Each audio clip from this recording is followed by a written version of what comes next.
I'll be joined by two of my panelists, Maria and Tom. And while they join me, let me share a couple opening remarks. So, as the U.S. and other countries seek competitiveness, it's clear, and to strengthen their industrial bases, they need a ready and competent workforce. And it strikes me that a number of our sessions today, most of our sessions today, have already touched on workforce.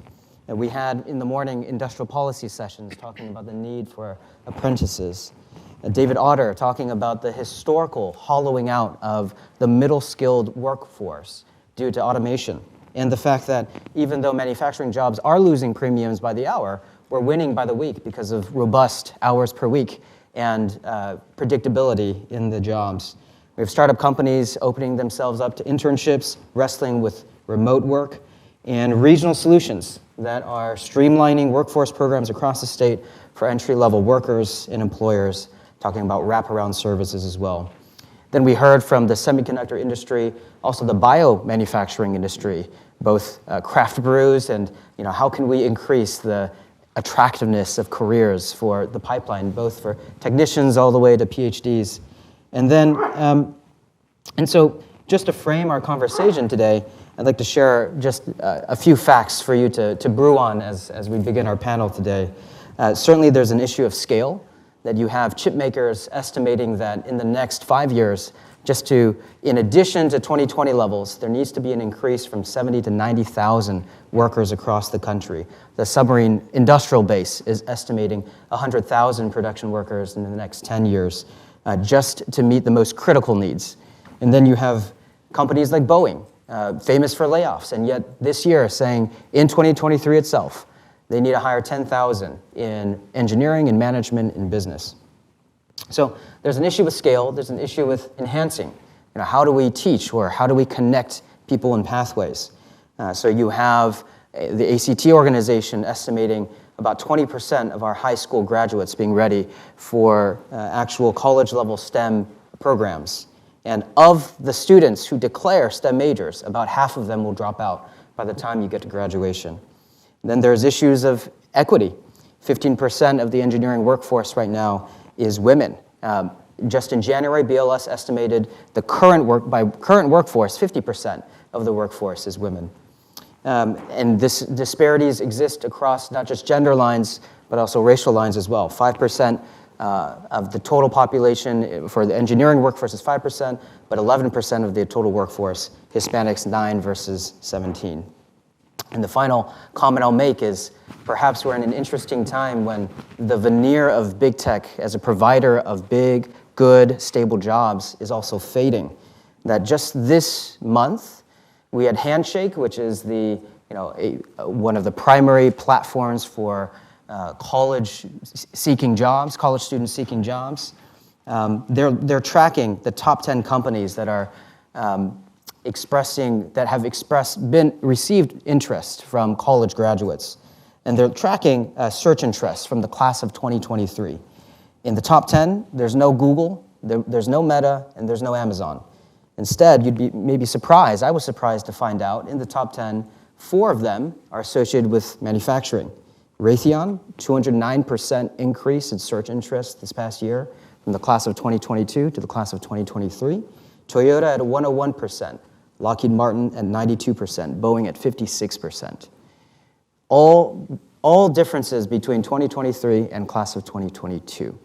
An interesting point in our history today. So in this session, we're going to evaluate the state of the workforce, look at big solutions and ideas, and also programs that are high impact that can scale. So joining me today, we have Maria Flynn. Maria is the president and CEO of Jobs for the Future. It's a national nonprofit organization that drives transformation in the American workforce and education systems. Maria's commitment to the JFF vision of equitable economic advancement for all and her leadership in workforce policy have made her an authority on the future of work, the role of technology in the labor market, career pathways for learners, and workers underserved by the education workforce system. Then we have Tom Kerfis. He is the Chief Manufacturing Officer of the Georgia Institute of Technology and the Executive Director of the Georgia Tech Manufacturing Institute, also a Professor of Mechanical Engineering in Georgia Tech. He also serves as the CTO at the National Center for Manufacturing Sciences and on the board of governors of the ASME. In the past decade, he's also served as the Chief Manufacturing Officer at Oak Ridge National Lab, Assistant Director for Advanced Manufacturing at OSTP, and President of SME. Thank you, Maria and Tom, for joining me. Great. Great to be here. So, Maria, I'd like to start with you. You've told me that you believe the nation needs to create a new agency, ARPA-L, perhaps in the spirit of DARPA or ARPA-E. What does ARPA-L stand for? Why do we need it? What can it accomplish? And how would it help manufacturers? Yeah, thanks. It's great to see everyone. Nice to be here. So something that we have written about and been advocating for in DC is the creation of a ARPA-L. So taking the idea of DARPA and some of the ARPA-E work that's been driven and really creating a sub-agency within the Department of Labor that can be focused on big swings around R&D that would benefit workers. Because I think too often, even when there are innovations that are happening at DoD or energy or commerce or other places that may touch on workers and workforce development, too often those lessons and those kind of learnings and tools don't get filtered back into the Department of Labor. I worked there for 16 years before moving to JFF. And if you look at kind of the history of the investments at DOL, it's been a good 10, 15 years since they even had kind of a baseline research agenda, and really have never had the type of influx of resources and really a deep commitment to how to leverage the power of technology and innovation in terms of talent development and skills enhancement that I really think is needed. So I want to follow up on that question because you mentioned a number of different agencies just now. So certainly you have Department of Defense, Labor, Commerce, you have NSF, all caring about workforce. So in addition to the research agenda, are there any efforts at interagency collaboration, and should there be? I mean, you've worked in DOL before. Tom, you've worked in OSTP, so I'd be curious for you to comment on this afterwards as well. Yeah, so there is a cross-agency group that meets and develops things like the current, advanced manufacturing plan and things like that. Things sort of you were probably involved with when you were at OSTP. So I think there is, not just in this administration, but prior administrations, a commitment to that type of cross-agency dialogue and action. And it really includes, I think, over 14 agencies probably that are at that table.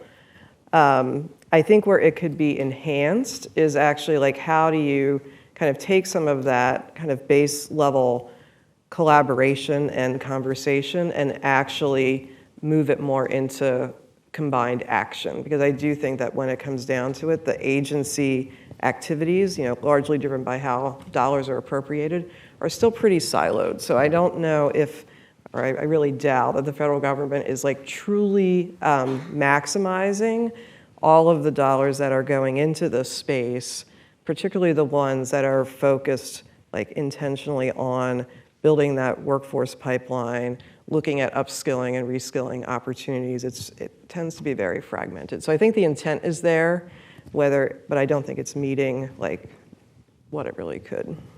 Yeah, actually, I'll agree with Maria on that one. I think that there are a lot of excellent programs out there that in the various agencies that work towards workforce development. But there is one, I'll just point it out, it's Manufacturing USA, so the Network of Manufacturing Institutes. So they're all coordinated over at NIST, at the Advanced Manufacturing Program Office, and they do have as part of their charge that workforce development. That I think is probably our best exemplar of this coordination. Yeah. But again, I agree. I think that there's a lot more that could be done in terms of coordinating. The other thing I think that would be quite interesting, again, this goes back to NIST, Department of Commerce, is the Manufacturing Extension Partnership, because this is a great conduit to get out a lot of the workforce development capabilities to, in particular, the small, medium-sized enterprises. I think this is really where they're needed. You mentioned Boeing and Lockheed Martin and so forth, and I think that they're doing pretty well in terms of keeping their workforce spun up and so forth. And that actually happens a lot with all of the individual states. So a company comes in and puts a really big plant down, and a state will say, yes, we'll take our two-year institutions and we'll help you with the workforce development and training and so forth. But when you have a 10 or 15 or 20 person machine shop or shop out there, it doesn't get that type of treatment just because of scale. But again, manufacturing extension partnership really helps to work it together. Last thing I'll say is I agree. I like the DARPA L thing. I mean, we've seen this in terms of technology readiness level, manufacturing readiness level, and now we really need to be taking a look at workforce readiness level or education readiness level. So these are the types of things. In fact, NAE just put out a study on manufacturing education, and they do talk about education readiness level. I'd recommend going out and taking a peek at that. But I think a lot of it is moving in that direction. It makes so much sense. Yeah, makes a lot of sense. And speaking of NIST, I know we have representatives from NIST and DoD Mantech here today. So thank you for joining us, since we're just talking about your role. So government is obviously trying to address this issue. What about companies? Are they engaged in the workforce discussion in a meaningful way? What would your word be to companies? Yeah. Do you want to start? Sure. I mean, I think I've said part of this already. What we're really seeing is the big companies. They get it. They know that they need to move forward in terms of their workforce. But what we're starting to see now is they're also understanding that supply chain. So you've got the OEM or the prime, and then you've got the tier 1, 2, 3, 4, 5, 6 suppliers, all the way down to the mom and pop shops that are out there. And what we're starting to see from the primes and, let's say, the big tier 1, tier 2 suppliers is they also want to see their supply chain of workers to grow. Because if you've got a really well-trained overall supply chain workforce, you can reach into that even for your own benefit. So it's not only an issue of, okay, I've got great suppliers who have great trained people, but if I'm going to expand, I also have a much larger base from which to work. So I think that they're starting to think about this, and it's just an issue, as we were hearing today. We have jobs, but we don't have people to fill them. But as Suzanne was saying before, you've got to get them excited about it. And one of the things I can tell you, I spent a chunk of time in South Carolina. If you're in the Greenville area where BMW has their plant, or you're down in Charleston, the kids there in high school want to go to a car factory, at BMW, because they think it's cool. We're all the robots. Everybody wants to work with robots. We're all the robots. Lots of them at BMW, lots of them at GM and Ford and so forth. So I think it's a great opportunity, but you've got to get the word out so they get excited about it. Yeah, I completely agree. So I think there's a lot of narrative change and awareness that has to happen. Like, that's really top of mind to me when we think of all the CHIPS dollars that are going to be flowing, right? How do you kind of get the message out about what these jobs are? How do you get trained for these jobs? How does your kind of average 24-year-old get excited about these opportunities? I don't think that our kind of public education and workforce systems are kind of up to speed enough to be kind of the conveyors of that message. So I think that's one concern I have. But on the employer side, we're definitely seeing companies, mostly large, I think, to your point, investing in pipeline activity. So really looking to see how are they diversifying their talent pipeline. So looking more at things like skills-based hiring. There's been lots of articles in the New York Times and Wall Street Journal about the uptick in that. I think that's very encouraging. It's a great tool for diversifying your workforce. We're seeing a lot looking at pathways, so whether that's through traditional registered apprenticeship programs or other kind of work-based learning, incumbent worker training that can help their workers advance, I think is very important. And then we're seeing, companies, Genentech is one that we're working with, that are really kind of building down into the high schools and the middle schools to start to raise that awareness and to use tools like virtual reality to help get young people excited about what these jobs can really provide for them. So the earlier panel talked about the importance of good jobs. I think the kind of driving an increased narrative around the country about the importance of good jobs and quality jobs can help to kind of drive this conversation as well. So I think that there's a good progress. I think the small, medium-sized shop is still a challenge for sure. And I think that, to your earlier point, John, I think the question of scale is like the big elephant in the room, because I do think a lot of this is still small. Yep. I want to pick up on a thread that you just mentioned, which is how technologies can be perhaps a source of attraction for younger folks. And maybe there's something to be said about that the new technologies that are coming into the floor can be a double-edged sword in the sense that, one, it's attractive to the young people, but two, employers are actually quite concerned about whether they have a workforce that's able to use that technology. We've certainly seen how AI can change, or we've gained an appreciation how AI can change the nature of work. And so could you comment a little bit about, with the change of, the advancing of manufacturing technologies, what does that mean about what our workforce needs to be able to do and how we train for that? Sure, I'll take the first crack at it. I mean, I think basically what it means is it's going to open doors up for more people in the area, and it's going to excite the younger people in there. Right? So I had one of my former graduate students come in with his daughters, and they're all in high school, and they were checking out our latest and greatest CNC machine tools, and one of them said, "Gee, this looks like Grandma's computer." And that's just not exciting, right? But if you take a look at some of the latest capabilities coming along that will help you program these, you look at this thing with a whole bunch of buttons, right? I mean, it reminds me of the, I'm going to date myself here, right? But the VCR controls, of yesteryear, it took almost a PhD out of this place to program your VCR. Now you've got Fire TV with a couple of buttons and a good user interface and so forth. And I think that's the direction that we're going to go. I mean, and why can't we do that? My mom, 85 years old, she picks up her phone, accesses weather, and she knows what the weather's going to be like, looks at the radar picture, the whole bit. She's accessing 16 NOAA satellites beaming down terabytes of data being integrated with ground-based Doppler radar and the latest and greatest supercomputing models, right? Just to tell her whether she should bring an umbrella when she heads out. I think we could do similar types of things in terms of what's going on. But we've got to make it accessible, and we also have to make it exciting. Once again, I'll point out, you go to any modern factory, and factories are getting more and more modern, even the small ones with robots loading and unloading machines and so forth. You've got the robots, and the kids absolutely love robots. Say you want to work with robots, go over to BMW, go over to the small machine shop. You can program them, you can work with them. They're getting easier to use. And by the way, they're not taking away jobs. They're just making people more efficient, more value added to our workers.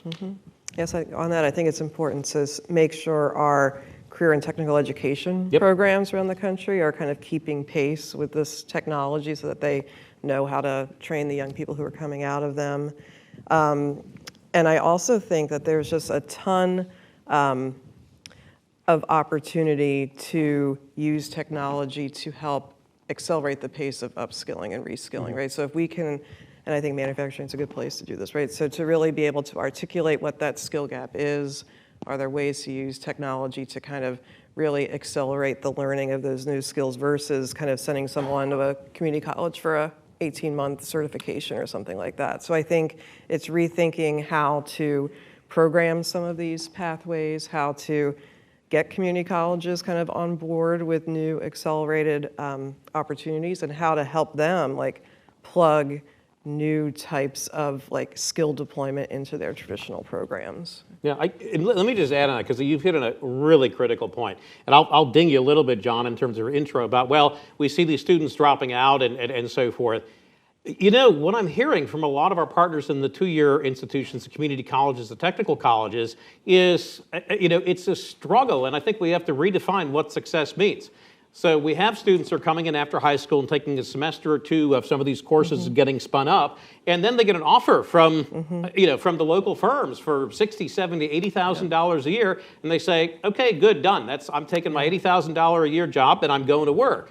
Well, Department of Labor or Department of Education says, oh, well, these are dropouts. They didn't complete it. But, you talk to our friends at the universities and this is a success. You talk to industry, we got these people a really nice job. You talk to industry. You filled some slots for us. We really appreciate it. You talk to the students. We really like it. So we have to think about what success is. And then towards this point of, how do we make it accessible? The concept of earn and learn. So look, they can go along, and then if they want to move forward, they can take some more courses, and companies are happy to pay for it. And so to move along and really move that entire, ecosystem of personnel along. So I think we do have to pivot and really think about what success is, what education is, and you mentioned another keyword, credentialing. So somehow or other, it's great, a 4-year degree, but who can afford to pay all this tuition and then spend 4 years not working and paying for room and board and the whole bit? How might we do some micro-credentialing that might add up to a degree, an associate's degree, a bachelor's degree, and so forth? So a lot of rethinking there, but I think it's very exciting to think about these.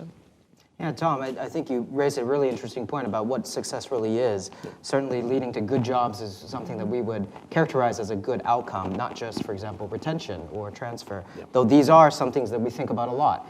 we see that math, for example, is a barrier for learning retention or or transfers to universities, and that's something that we want to dig into. But back to the good quality jobs, because this is something that I think, Maria, you've spent a lot of time thinking about.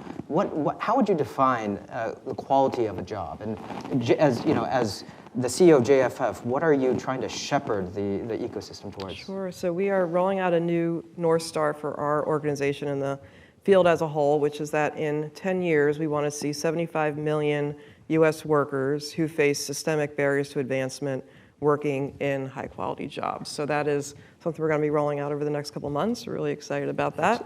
Wow. And of course, pay is a huge factor, but it's not the only factor. And I think as we're been reading in the press ever since the pandemic, what workers are looking for, right, in their employment experience today is much different, or at least being vocalized much differently than it may have been, 10, 20, or 30 years ago when I started my career. So I think it's also looking at what are those advancement opportunities, what are those, kind of like supports or kind of wraparounds that are being provided in a job, what is, kind of your PTO policy. So it's like a multi-dimensional look at what makes a quality job. And I think looking at 20, 40 years from now, like, is what we think of a job today going to continue to look different, right? So how can we start having that conversation in terms of what our workers going to be expecting, how to make a truly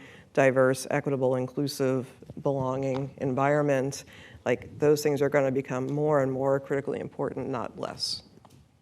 And I'll just pivot to now, we've covered a number of different programs, and I'm curious from your perspectives, because you've now, you've been involved in different workforce programs in your state. You cover a lot of different programs on the state level, regional level across the country.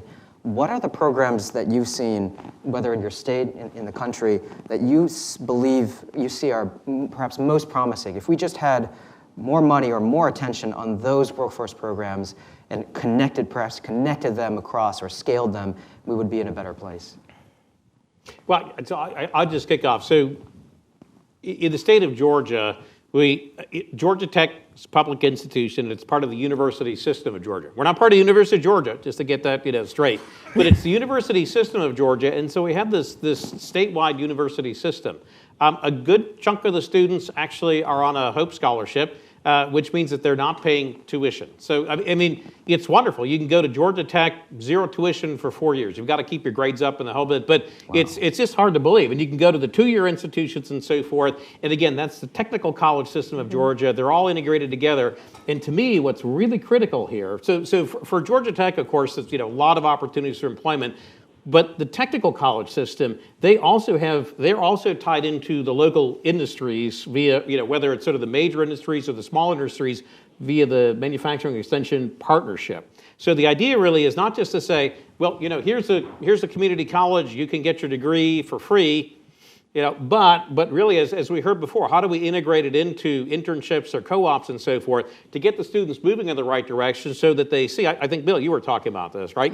So that they see, oh gosh, there is really a light at the end of the tunnel and life can be pretty good, and I don't have to be a super genius in math or science and so forth or wait 4 years and come out with a $100,000 mortgage because of my education, but I can actually move over there and I can do things. And the other thing that I got to tell you, the high school students love just building stuff. They just want to build things. You give them a 3D printer, they're all, they print some crazy stuff, but they really like to do that. And by the way, that has really been enabling them.